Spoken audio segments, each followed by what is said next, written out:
Kia ora, good morning, and welcome to Love Literacy Inspired, a podcast where we explore the real stories behind Aotearoa's literacy journeys. I'm Heather Down, founder of Love Literacy and passionate advocate for structured evidence-based teaching. Now, in each episode, I normally sit down with inspiring New Zealanders, teachers, parents, advocates, and learners, and trust me, we have plenty of them coming up to hear about how literacy has shaped their life, art, their work, and their hearts. So today it's going to be a little bit different because I am actually going to share one of my journeys, and my journey that I'm sharing today is my writing journey and how I became really interested and inspired by writing. Okay, so whether you're in the classroom, at the kitchen table, or just keen to learn, I'm so glad you're here. So let's dive in. All right, so we are basically going to be taking a little look at writing today. I've been on quite a big writing journey over the last few years, and this basically started, I reckon probably about 2 years ago when I realized that even though I was calling myself a reading, writing, and spelling tutor, I felt like I was doing really well with the reading and I felt like I was doing pretty well with the spelling, but I didn't feel like I was doing well with the writing. And this was basically because I was sticking to the outline, the lesson outline, where we just did a dictated sentence. And I just sort of felt that because of the fact that I was only teaching a dictated sentence at the end of every lesson, there wasn't really any um, there wasn't really any follow through with anything extended, like my students extending themselves beyond a sentence. And there I was doing this assessment at the end of every term. And basically, because I was only teaching them sentence by sentence when it came to doing a long piece of writing, um, there was nothing that they could draw from. There was no learning that they could draw from. So I really, really wanted to take a look at that. And so basically today's episode is my journey. So we're going to start at the beginning. And we're going to look at part one. Okay. And during this little podcast, I will talk you through different parts. And there are around about four, maybe five parts to this. So Um, I was prompted to explore this as well after coming across a post that I saw in a forum, and it was about writing. And this post described a parent's frustration with their child's writing process. And I resonated with this because really this is what I had been seeing. So, although the child had written extensively to express their ideas, the resulting work was really affected by poor spelling, lack of punctuation, and illegibility when later reviewed. And like I said, this is what I had been seeing quite a bit myself. So we know that the struggle is really common and one that I see particularly in my intervention setting. So there's no real quick fix, and I wanted to start by delving into why writing is crucial and why we need to get it right. So, what is writing? Well, according to the Oxford Dictionary, writing is the activity or occupation of composing text for publication. So, writing in itself involves the process of using symbols, so letters of the alphabet, like this one here, punctuation, and spaces. So, all of those things together convey thoughts and ideas in a readable form. So, I have this great book, How to Teach Writing, Spelling, and Grammar. I'll just see if I can grab this. Um, those of you watching, I'm just holding this up now. How to Teach Writing, Spelling, and Grammar by Dr. Helen Walls with Christine Braid. And they explain writing, and I will pop that in the show notes. So they explain writing further and talk about how writing is essential for success in school. So, number one, it aids with recall and understanding, and it supports with the development of thinking skills. And if we think about Daniel Willingham, he says memory is the residue of thought. And if we read something and we're thinking about it and then we're writing it down, then of course that is going to support their thinking skills and their memory. And writing is actually a required skill in over 70% of jobs. So suffice to say, The ability to write effectively is paramount as a life skill. So unfortunately, there have been declining rates of writing achievement, and this has prompted a closer examination of how this trend can be reversed. And really pleased to see in the refreshed curriculum there is actually an entire booklet on handwriting, which is the one of the foundational skills. So we will put some links to that. So we know that writing is a complex process involving the utilization of many skills. Okay, we included motor skills. Okay, so the act of forming the letters, cognitive skills, because we have to think about how to form the letters and how to put together a coherent sentence, and affective skills. Now, affective skills, AFFECTIVE, include the ability to express emotions, empathize with the audience, reflect on our own emotions that writing brings us, persuade effectively. I'm doing a lot of teaching with persuasion at the moment, and build meaningful connections with readers. Okay, so all of these skills combined support a writer to create engaging, impactful, and emotionally responsive written content. So you can see that it stands to reason that there's a clear need for evidence-based approaches to writing because there really just is so much involved with it. Um, and really, to conclude the first little bit of this, we now understand that writing is far more than just putting words on a page. Um, it's a multifaceted skill, requires a deep understanding of language, and we can't just transpose what we're saying to what we're writing because we actually don't speak orally in the same language that we write with. So it requires that deep understanding of language, communication, and human emotion. And it's important that we recognize the complexities of writing and the importance of mastering it so that learners can hone this critical skill. And look, at the end of the day, um, it takes so many years to be able to master this skill. So we really do need to be learning this very early on and embedding so many of these skills right through.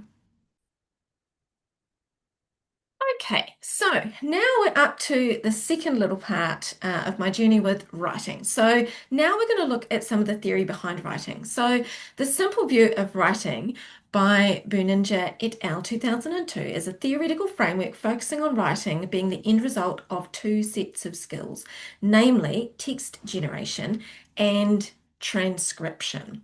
So text generation multiplied by transcription equals writing. And you may have seen this before where we can break this down into a nice simple formula. So if text generation has the value of 1, transcription has the value of 1, then we know that we're going to get writing to the value of 1. However, if text generation is valued at 0, and transcription is 1, then we're not going to have skilled writing because 0 times 1 is 0. If text generation is 1, however, our transcription is 0, we are still not going to have skilled writing because 1 times 0 is 0. And if neither of them, text generation or transcription, is present, then of course 0 times 0 is 0. So really, in order to get skilled writing, we need to have text generation skills. We need to have transcription skills in order to generate skilled writing. And it is similar to the simple view of reading. So I read a blog post entitled The Not So Simple View of Writing by Joan Sedita, and she goes on to say that simple view of writing was expanded to the not so simple view of writing in 2006. So the not so simple view of writing encompasses the fact that underpinning writing is a set of executive function skills, and we can think of those as short-term memory and working memory. And we also can't discount the importance of background knowledge, and I have blogged about background knowledge before as well, but that also comes into the writing rope. Now, for those of you who don't know, Joan Sedita is also the author of, the creator of the writing rope.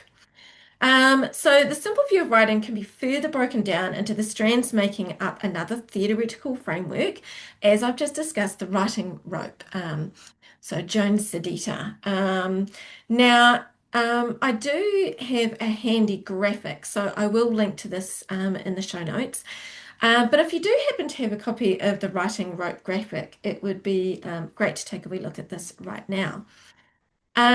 So the simple view of writing, we can match up text generation with the top part of the writing rope. Okay, so we've got critical thinking. We have syntax, we have text structure, and we have writing craft. So text generation revolves around all of the components we need to create a piece of writing. The transcription revolves around spelling, handwriting, and keyboarding. So these are the act of forming the letters legibly in order to be able to read back what we have written. There is no point doing a whole lot of writing if we cannot read it back. So for further breakdown of the writing rope, on the image, we've got critical thinking is generating ideas and gathering information. And again, that's where background knowledge plays a critical role. You've got your writing process, which is the organization, the drafting, the writing, and the revising. And there are lots of handy little templates that help you do that. The syntax, the grammar, and syntactic awareness, sentence elaboration and punctuation. How do we actually put together a coherent sentence? How do we punctuate it correctly? Text structure. Are we doing a narrative? Have we got informational? Have we got opinion piece? How do we pop together a coherent paragraph? What patterns of organization have we got? Description, sequence, cause, effect. Are we comparing? Are we contrasting? Have we got a problem and a solution? And then, of course, how do we pop our linking and transition words? And anybody that has watched any of my TikToks will know that behind me I keep the linking and transition words up there. In writing craft, we have our word choice and we have our awareness of our audience. What is the purpose of our writing? And we also have our literary devices. And under transcription, of course, we have our spelling and handwriting. So Joan Sedita, of course, published the Writing Roper Framework for Explicit Writing Instruction in all subjects.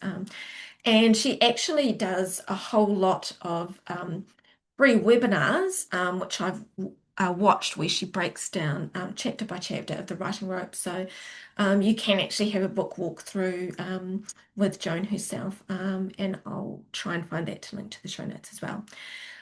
So now we're armed with some theoretical framework. If we bring it back to the original post comment that I read that prompted me to learn more about writing, we can see that the area needs attention.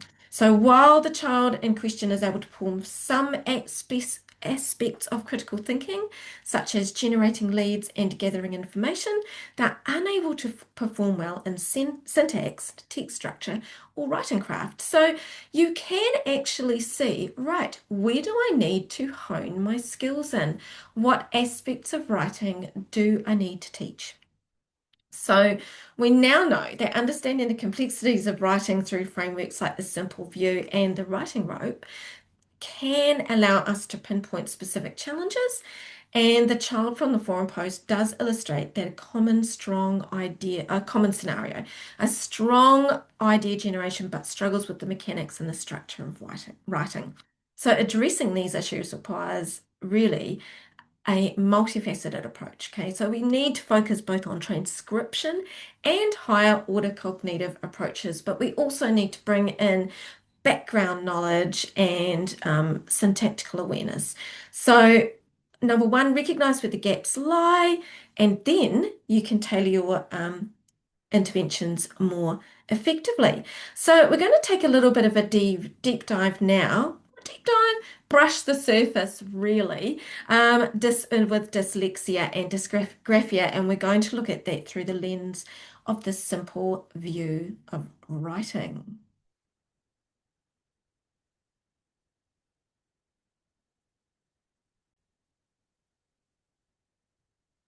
Okay, Here we are, part three. So, we're going to do a little bit of a summary of where we've been. So, we've already talked about how writing is far more than putting words on a page. It's a multifaceted skill that requires a deep understanding of language, communication, and human emotions.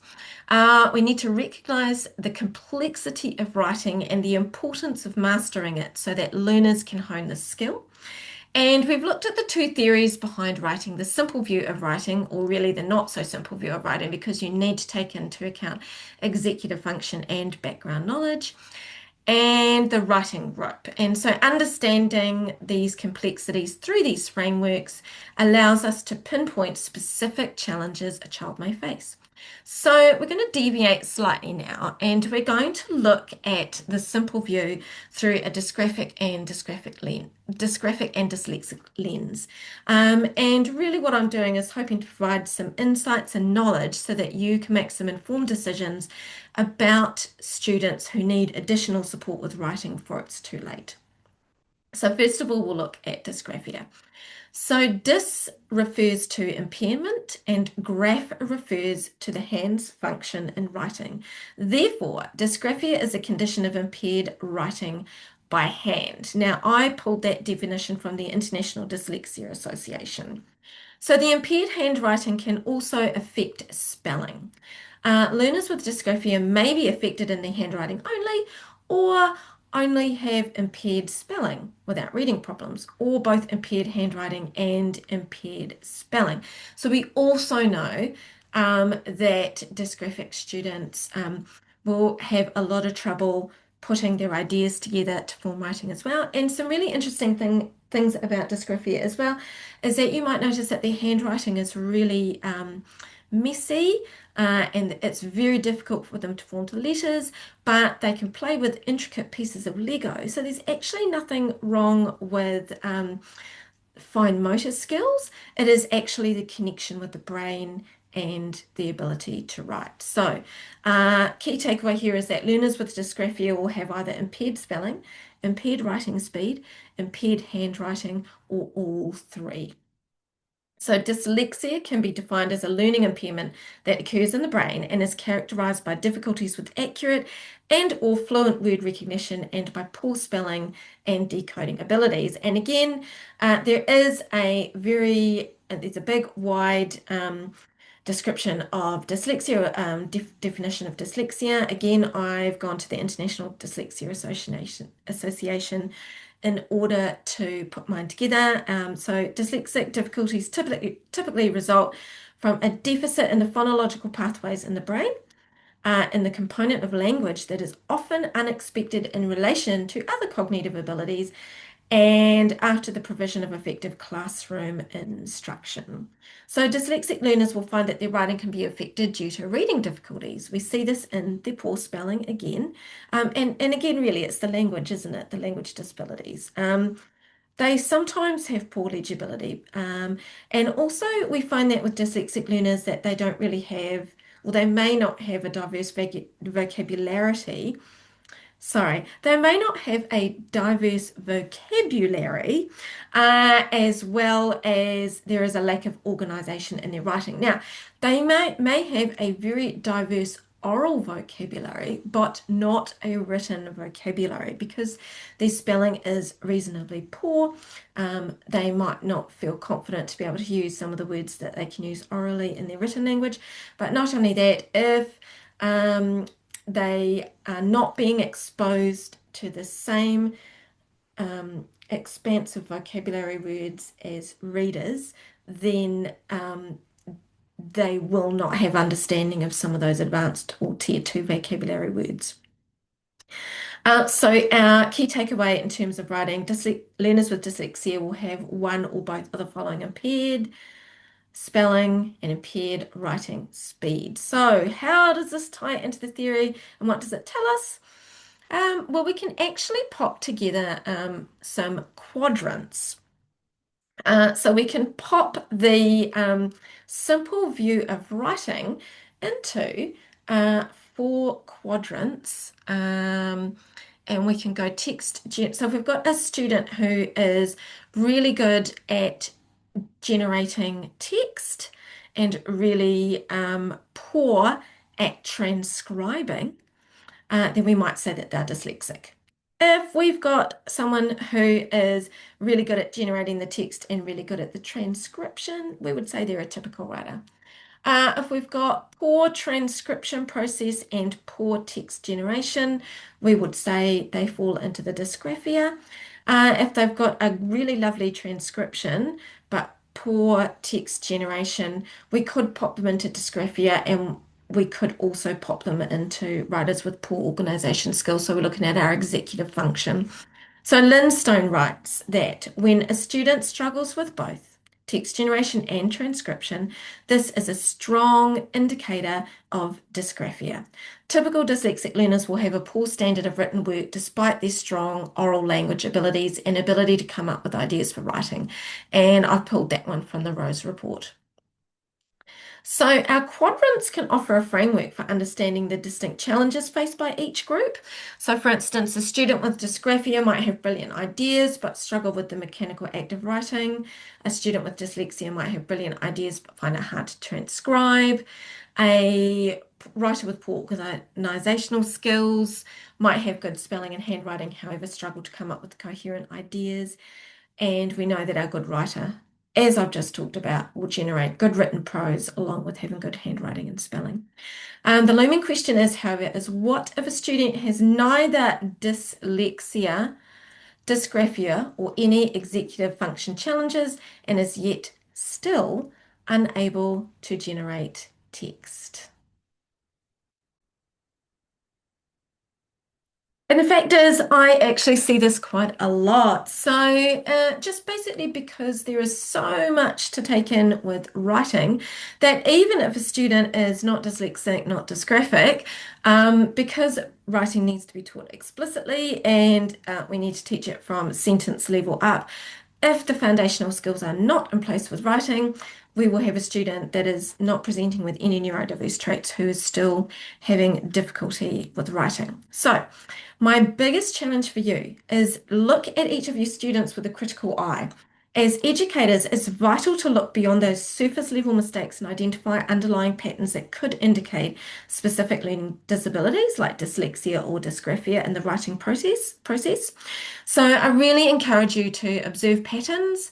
So regularly review student work to identify consistent issues with spelling, handwriting, or writing speed. Assess holistically. Consider both oral and written language abilities. A student who articulates ideas well but struggles to write them down may need different support than one with poor oral language skills. So use frameworks, apply theories like the simple view of writing and the writing rote to pinpoint where a student is struggling. Now, I've got a lovely quadrant that I will also share a link to. And intervene early. I can't stress this one enough. So the earlier we identify and support students with these challenges, the better their long-term outcomes will be. And by considering these approaches, we can make more informed decisions and provide the necessary interventions to support students with learning difficulties.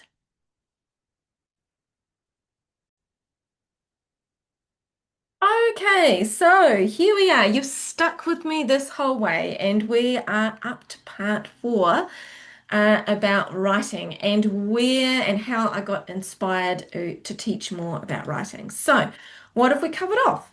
We know that writing is far more than just putting words on a page. It's a multifaceted skill that requires a deep understanding of language, communication, and human emotion. We need to recognize the complexities of writing. We need to recognize the importance of mastering it so that learners can hone and build and embed this critical skill. We've looked at the two theories behind writing, the simple view of writing and the writing rope. And we also deviated and looked at the simple view of writing through a dyslexic and dysgraphic lens. We then linked it to the writing rope, and I hope that this provides insights and knowledge so that you can make informed decisions about students who need additional support with writing before it's too late. Now we're going to take a little look at the declining rates in New Zealand of writing and pose some questions to consider why. I'll then look at some of my own anecdotal data and where the most gaps lie in writing with my students, and then we'll look at where you could start in order to build your own knowledge and teach writing. So sadly, available evidence suggests that New Zealand children have significant issues with writing, and unfortunately, these are getting worse over the time. And the Education Hub has put out some information about that. That is written by Helen Walls and Chrissy Braid as well. And Education Hub has got a report, What's Happening with Literacy in Aotearoa New Zealand. And they suggest in that report that there should be there could be education level reasons for this. So, for example, lack of systematic literacy skills and knowledge. There could be school and teacher level explanations. For example, has there been effective literacy pedagogy within the classroom or not? And then we can look at beyond school explanations. For example, we always need to link in socioeconomic factors, and then also like COVID was a big factor that we need to take into account as well. So when we look at the education system and make links with a lack of systematically taught literacy skills, knowledge, and pedagogy, there is a distinct hangover from the balanced literacy era. So, if anybody's familiar with the book called The Knowledge Gap by Natalie Wexler, this is an amazing book, and I highly recommend that you read it. So Natalie actually has a lot of information in the book about writing, and she prompts with a really good question. Should children be encouraged to write at length about their own experiences and develop their voice without worrying too much about the conventions of written language?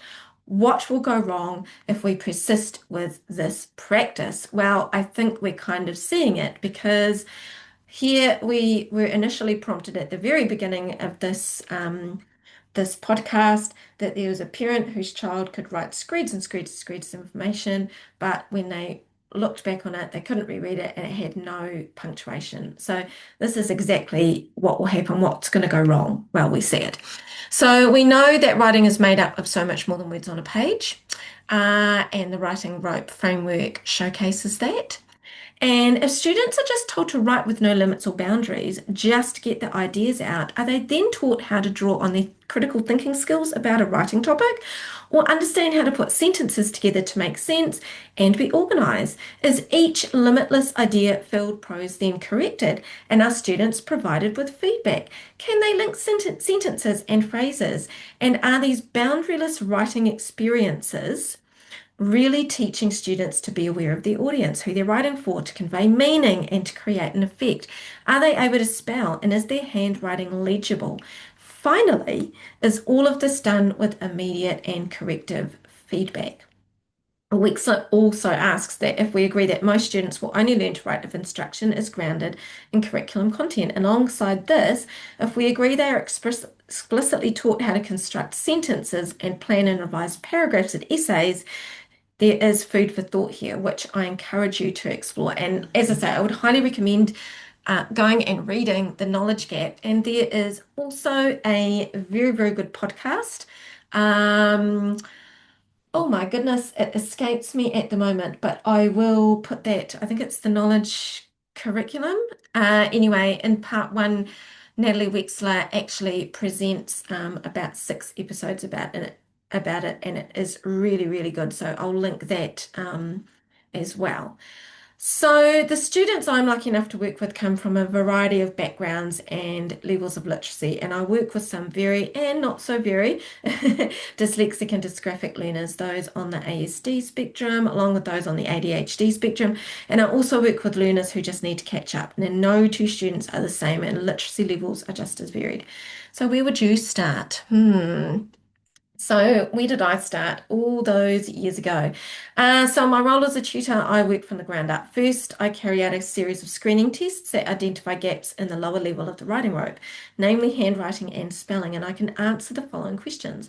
Can they form their letters correctly and with automaticity? And can they spell with automaticity to their current level? Without having automaticity in handwriting and spelling, students will find it increasingly difficult to focus on the upper levels of the writing rope. And if there are gaps with learners, it makes sense to practice these skills every day so they become automatic. Practice means progress. So following screening, we take a look at how they write. And here I begin to answer questions like, do they come up with an idea to write about easily? Do they have enough background knowledge about something in order to write about it? And in terms of background knowledge, and I have talked about this before, in other places. It's really hard to write about something that you don't know. So if somebody told me to put together a piece of writing about the moon, well, I know the moon is up in the sky. Um, really, I know that there's no gravity on it. Or is there gravity? Look, I don't even know. So I'm going to find it really hard to talk about the moon and put something together that is really, really good. Okay, so can my students put a well-constructed sentence together about a subject and with a subject and a predicate that makes sense? So really just a noun and a verb. And is it correctly punctuated? Have they put in the question mark? Have they put the comma? If we have a compound sentence with two independent clauses, do they know how to chunk text into paragraphs? What's the word choice like? Does it match the oral vocabulary? And do they know who they are writing for? And are they writing a persuasive text? Are they writing an opinion piece? Are they identifying a problem and coming up with a possible solution? More often than not, most students will struggle to come up with their own idea. They'll fail to punctuate correctly. We have that big, long, massive sentence, the run-on sentence. They have trouble connecting sentences and paragraphs. So we do find that the writing rope is really helpful here. So my first port of call when I started my own journey was the writing revolution. The six principles of the writing revolution are based on the following. Students need explicit instruction in writing. Sentences are the building blocks of all writing. When embedded in the content of the curriculum, writing instruction is a powerful teaching tool. Again, we come back to background knowledge, and memory is the residue of thought. If we are learning something and then writing about it, we will embed we will embed the content so much more. So not only we're learning about writing, but we're actually learning about the things that we are supposed to be learning. The content of the curriculum drives the rigor of the writing activities, and grammar is best taught in the context of student writing. So the two most important phases of the writing process, of course, are planning and revising. Revise, revise, revise. A good writer always goes back and rereads their writing.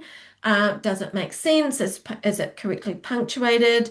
Have I used too many and then, and then, and then, and then? This is something that I like to go over with my students all the time. So the writing revolution does have a suggested scope and sequence they call a pacing guide. And I've talked about this before when I've put videos together, but you can actually download the pacing guide and it's free. It is also in the Writing Revolution book. You just need to create an account. So this was an excellent place to start my own journey. And I did actually initially teach for several months using the scope and sequence.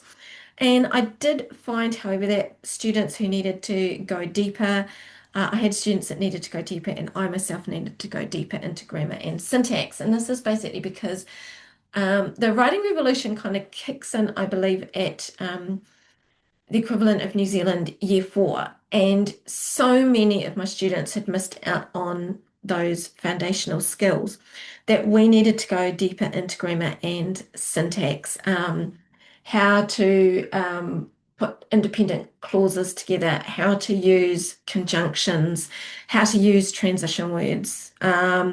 I felt that I was just brushing the surface, and for some of my very young students and those students with learning differences, we needed more explicit teaching. So my next port of call was the Syntax Project. Now, the Syntax Project was facilitated by Stephanie Lelievre from Serpentine Primary School. Is it Serpentine or Serpentine? I'm not sure. In Western Australia. And I was lucky enough to attend the very first Sharing Best Practice in New Zealand down in Christchurch. And Stephanie Lelievre zoomed in from Australia. And that's when I first heard about the Syntax Project. So teachers and school leaders from 17 different primary schools across Australia participated. They generously put together explicit instruction-based lessons that are freely available and customizable. They are now available on the Oka Education website, still free, still customizable. And the syntax project was underpinned by the Writing Revolution, along with some teachings from Writing Matters by William Van Cleve. So the customizable slides start from year 01, that's for New Zealand, with oral-based lessons, moving up to the New Zealand equivalent of year kind of 7 or 8. Each slide is clear and concise and provides plenty of the I do, we do, and you do framework, and it really just depends how much time we spend in the we do, we do, we do before we move on to the you do. Um, so as I teach across all levels, my youngest learner is currently in year 2 and my oldest learner is in year 10. It did become apparent to me that these lessons followed a general sequence over several years, which I then had to adapt as a single scope in sequence, because basically what I needed to do was take the best of the syntax project and the best of the writing revolution, and kind of mash them together, because really I needed to provide catch-up code. I had some year 10 students that could not possibly jump in to where a year 10 was expected to be, because they did not know how to use a conjunction to put a sentence together. They couldn't actually write a coherent paragraph. So the scope and sequence that I created meant I could jump in at any point depending on what my screening data showed. Now, further to this, I also have been quite intrigued with Think SRSD. I personally haven't done the training. I've done a lot of reading on it and I've looked at a lot of the resources, and I get the general idea of it. And I also love their gist statements.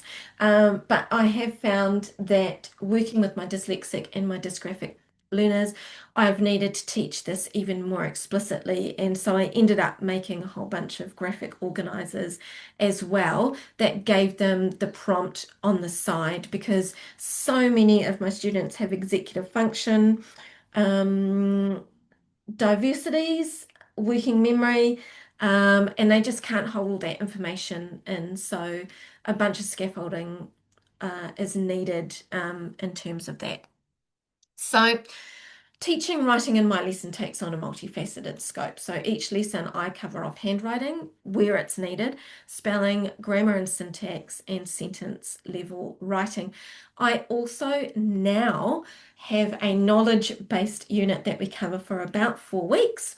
And whatever we read that is 4 weeks within our knowledge-based unit, we then write about, and we use different aspects of writing within that knowledge-based unit. And I have actually done a webinar about that as well that I hope I can remember to link into the show notes. So where to next?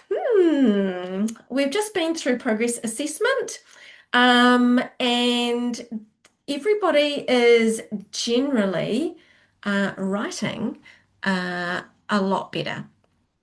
Um, and we're able to put together more coherent sentences. And at the end of term 2, New Zealand 2025, this is my snapshot. So writing development from avoidance to expression. So for many of my students, writing can be a source of anxiety, but a combination of explicit sentence structure, instruction, transition, word work, and morphology is turning writing into something more meaningful and manageable. And some of my students who used to freeze up when asked to write are now producing thoughtful, well-structured paragraphs.